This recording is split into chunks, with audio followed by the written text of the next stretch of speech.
Hi, my name is Dave Rudanec and I am a BCom Career Advisor with the Haskayne Career Center. Our video today is designed to help you achieve success with your next job interview. Most interviews will include a combination of traditional questions like, tell me about yourself, or what can you tell us about our company? And behavioral-based interview questions. We will focus on behavioral-based questions, which will likely form the majority of your interview. How do you recognize behavioral questions? Behavioral-based questions usually begin with, tell me about a time, describe a situation in which, give me an example of a time when. You should be prepared for multi-level probing after you have given your response. An example of this would be, we have all had situations where we misinterpreted something someone told us, like complicated instructions. Can you give me an example of when you were in this situation and how you handled it? Here are some quick tips to remember when responding to behavioral questions. Clarify the question if you are unsure. Take a moment to think through your answer before responding. Answer in past tense as your responses come from past experience. Use I, not we, in your responses, especially for teamwork questions. Keep it specific to you and expand on what your role was in the situation. Briefly state your relevant example. If you do not have a work-related example, then use examples from volunteering, academic projects, or extracurricular activities. These are some steps you can take to help you prepare for your next interview.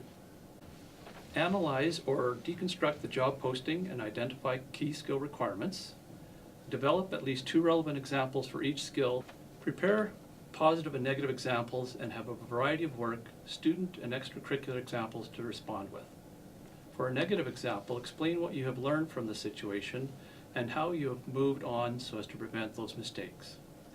Using the STAR principle, write out your examples. Situation, what is the background of the example? Task, what were you supposed to do? Actions, what did you actually say or do? Result, what was the outcome of your example? To demonstrate how to utilize the STAR principle, I will ask one of our students a behavioral-based question. Colton, can you tell me about a time when you went above and beyond to assist a fellow student? When I was in my first Marketing 317 course, I met with a student who was newly admitted to the co-op program and was looking for a job.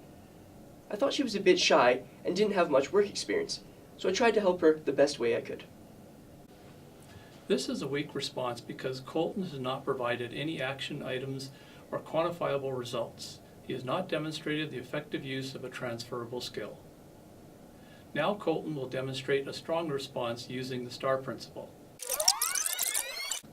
About a year ago, I was meeting with a student who was newly admitted to the co-op program and was actively seeking employment. Through discussion and reviewing her resume, it became apparent that this student was a bit shy and didn't have a great deal of experience, which was ultimately impacting how competitive she was in her job search. I discussed her interests with her and suggested seeking some volunteer experience related to her interests to make it more meaningful to her. As it turned out, she was quite interested in working with technology and computer systems, while I had previously worked at a not-for-profit that assisted job seekers with barriers to employment to increase their computer skills. I asked if this would be something she would be interested in, and she said absolutely. I then connected her with my previous employer, and not only did she begin volunteering there, but upon them realizing her passion for database management, they offered her a part-time summer position working on their in-house database.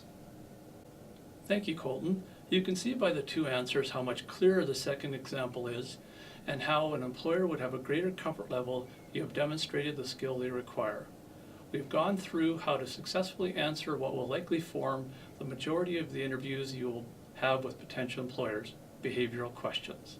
The ability to effectively demonstrate your transferable skills, which employers have identified as key requirements, will go a long way to securing that great job you are looking for. I encourage you to deconstruct the next job posting you are interested in by breaking down the key skills required for the role. Work on STAR examples and practice with a friend or BCom career advisor until you get to the point where your answers become more conversational rather than appearing rehearsed.